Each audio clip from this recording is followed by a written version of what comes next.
Hello everyone, welcome to my channel. In today's video, we are going to study a life-threatening disease which is malaria. So we have a case study. We will talk it about later after completing the chapter. Now let's come to the topic. Malaria malaria is a disease which is caused by Plasmodium, जो कि एक protozoa होता है और ये kingdom protista से belong करने का काम करता है। अगर हम बात करें स्पीसीज ऑफ प्लाज्मोडियम की, तो there are three species of Plasmodium: Plasmodium vivax, Plasmodium falciparum and Plasmodium malariae. Out of these three, Plasmodium falciparum is the most serious one and it can even be fatal. Fatal मतलब कि ये death भी करा सकता है human being का। और Plasmodium falciparum का एक मोस्ट कॉमन कॉम्प्लिकेशन जो देखने के लिए मिलता है वो ये होता है कि ये it can cause cerebral malignant malaria और it can cause malignant malaria. Now let's talk about the host of Plasmodium. So there are two hosts of Plasmodium. एक डेफिनेटिव होस्ट होता है और एक इंटरमीडिएट होस्ट होता है. डेफिनेटिव होस्ट उसे बोलते हैं जिसके अंदर प्लाज्मोडियम का सेक्सुअल साइकिल चलता है, वेयरएज इंटरमीडिएट होस्ट उसे बोलते हैं जिसके अंदर प्लाज्मोडियम का एसेक्सुअल साइकिल चलता है. सेक्सुअल साइकिल मतलब कि जिसके अंदर प्लाज्मोडियम सेक्सुअली रिप्रोड्यूस करता है, वेयरएज एसेक्सुअल साइकिल मतलब कि जिसके अंदर प्लाज्मोडियम अपना एसेक्सुअल रिप्रोडक्शन करता है.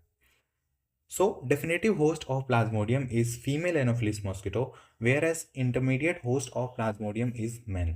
अभी तक मैंने बोला कि definitive host of Plasmodium is female Anopheles mosquito. Why not male Anopheles mosquito?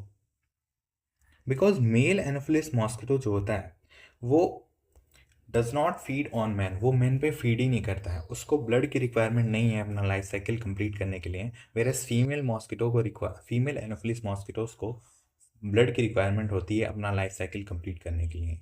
ये जो मेल एनोफिलिस मॉस्किटो होते हैं वो एक्सक्लूसिवली फीड करते हैं फ्रूट्स के ऊपर, ना कि उनको ब्लड की रिक्वायरमेंट होती है अपना लाइफ साइकिल कंप्लीट करने के लिए. So that is why male Anopheles mosquito do not cause malaria, whereas female Anopheles mosquito causes malaria. अब बात कर लेते हैं वेक्टर ऑफ प्लाज्मोडियम. तो वेक्टर ऑफ प्लाज्मोडियम जानने से पहले हमको पता होना चाहिए कि वेक्टर होता क्या है. So vector is an organism which transmit the disease causing agent from a person to another person. So in case of Plasmodium, female Anopheles mosquito is the vector of the disease.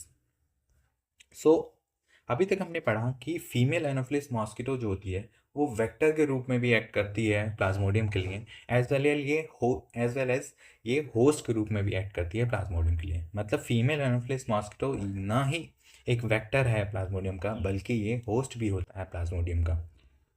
Now let's talk about the life cycle of Plasmodium. Plasmodium की life cycle की अगर हम बात करें तो Plasmodium सबसे पहले human body में एंटर करता है through the bite of female Anopheles mosquito.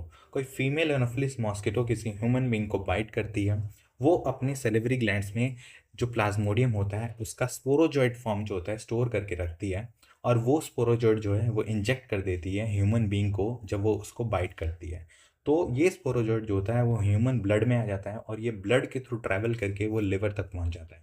Liver तक पहुंचने के बाद वो लिवर सेल्स के अंदर एंट्री करता है और लिवर सेल में एंटर करने के बाद वो मल्टीप्लाई करता है. मल्टीप्लिकेशन इनका होता है ए सेक्शुअल रिप्रोडक्शन के थ्रू और वो अपने नंबर को इंक्रीज करते हैं लिवर सेल्स के अंदर. और जैसे ही इनका नंबर बहुत ज़्यादा इंक्रीज हो जाता है तो वो हेपाटोसाइट्स को रप्चर कर देते हैं, मतलब लिवर सेल्स रप्चर हो जाते हैं.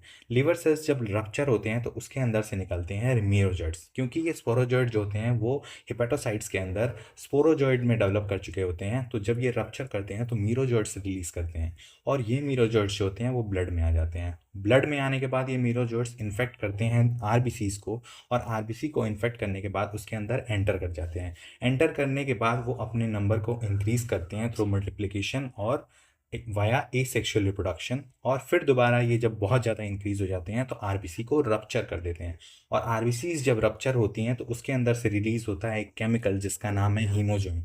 हीमोजोइन एक टॉक्सिक सब्सटेंस होता है जो कि रिस्पॉन्सिबल होता है for chills and the high fever, जो कि हर 3 से 4 दिन पे आदमी को फेस करना पड़ता है जिसको मलेरिया हो जाता है. बट सब मीरोजॉइड्स क्या करते हैं कि वो मल्टीप्लाई ना करने के बावजूद आरबीसी के अंदर वो ट्रांसफॉर्म कर जाते हैं गेमेटोसाइट्स में.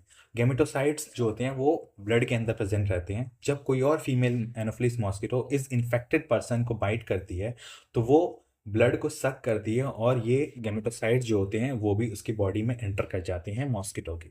और ये मॉस्किटो की बॉडी में एंटर करने के बाद उसके गट तक पहुंचते हैं, और गट के अंदर इन गैमेट्स का क्या होता है, फर्टिलाइजेशन होता है।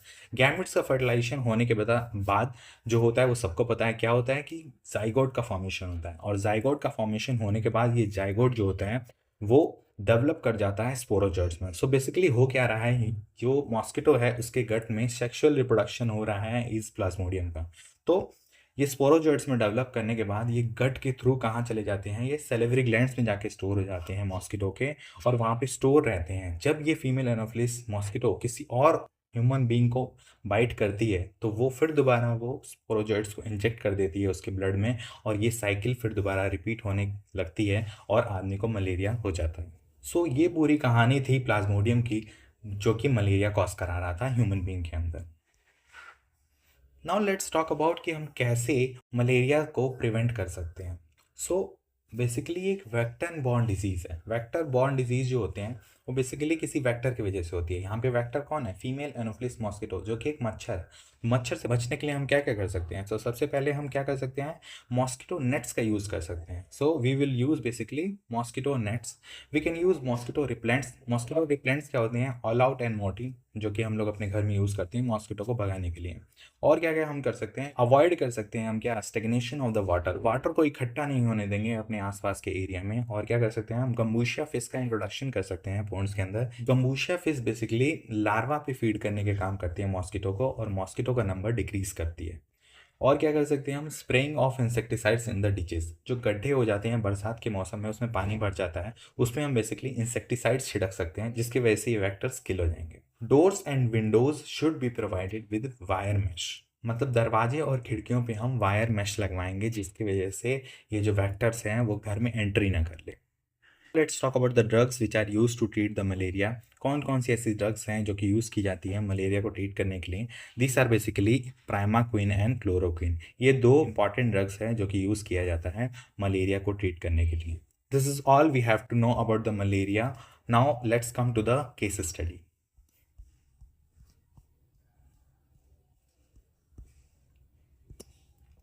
So let's read the case study. Rahul, a 16-year-old student, visited a rural village during his summer vacation. After returning, he developed a high fever, chills, and sweating, which would repeat every 3 to 4 days. Concerned, his parent took him to the doctor, who ordered a blood test. The report confirmed for the presence of Plasmodium falciparum in Rahul's blood smear. Rahul was prescribed drugs and advised to use the mosquito nets and repellents to prevent future infections. So, identify the disease the patient is suffering from. So, अभी तक हमको जो भी sign and symptoms देखने के लिए मिल रहे हैं इस पेशेंट में, क्या क्या है साइन एंड सिम्टम्स हैं, कि इसको हाई फीवर है, इसको चिल्स है, स्वेटिंग है, और ये एवरी 3 to 4 डेज पे हो रहा है, ठीक है।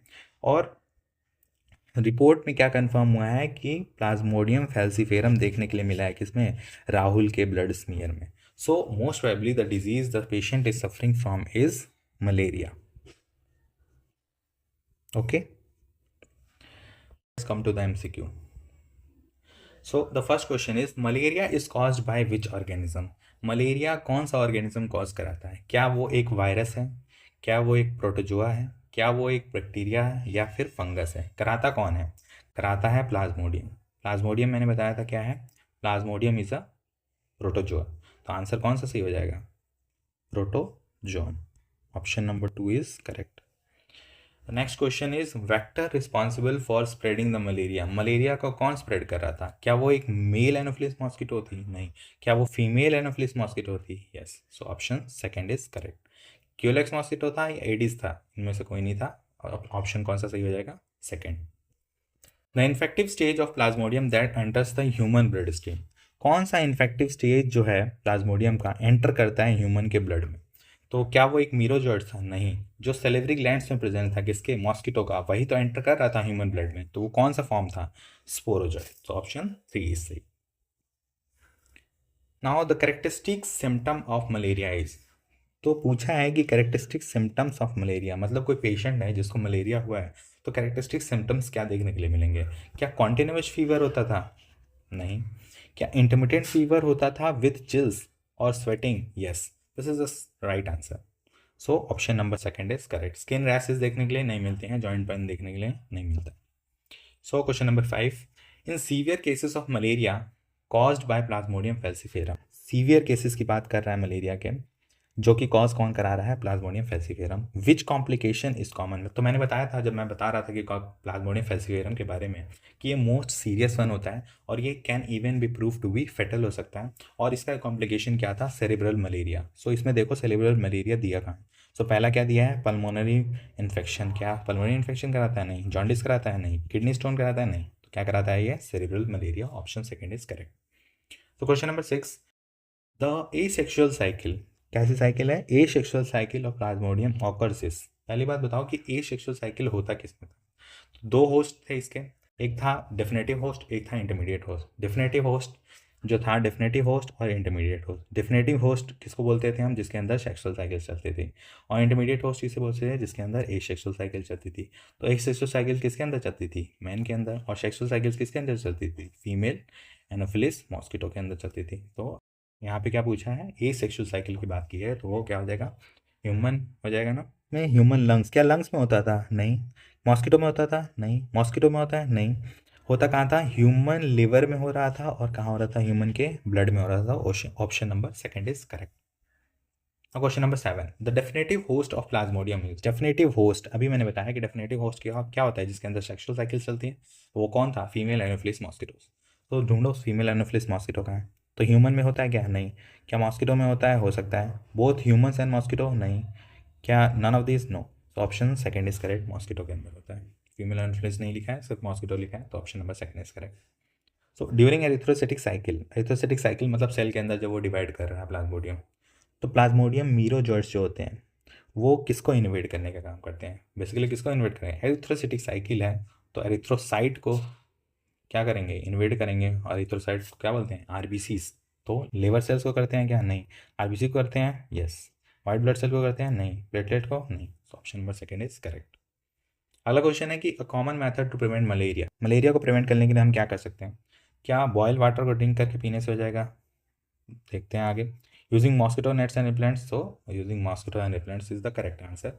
ठीक है। Which of the following drug is commonly use to treat the malaria. Malaria को ट्रीट करने के लिए कौन सा ड्रग यूज करते हैं, तो मैंने दो ड्रग्स बताए थे, एक प्राइमाक्विन, बताया था, और दूसरा क्या बताया था, क्लोरोक्विन। सो ढूंढ लो जो ऑप्शन दिया है वो सही है। पेनिसिलिन यूज़ करते थे क्या, नहीं। पैरासीटामॉल यूज़ करते थे, नहीं। आइबुप्रोफेन यूज़ करते थे, नहीं। क्या यूज़ करते हैं, क्लोरोक्विन। तो option number second is correct. तो यही बेसिकली सारे क्वेश्चंस थे हमारे पास। At last I would like to say you that thanks for watching the video. Please like the video and subscribe the channel and share it to your friends. Thank you so much.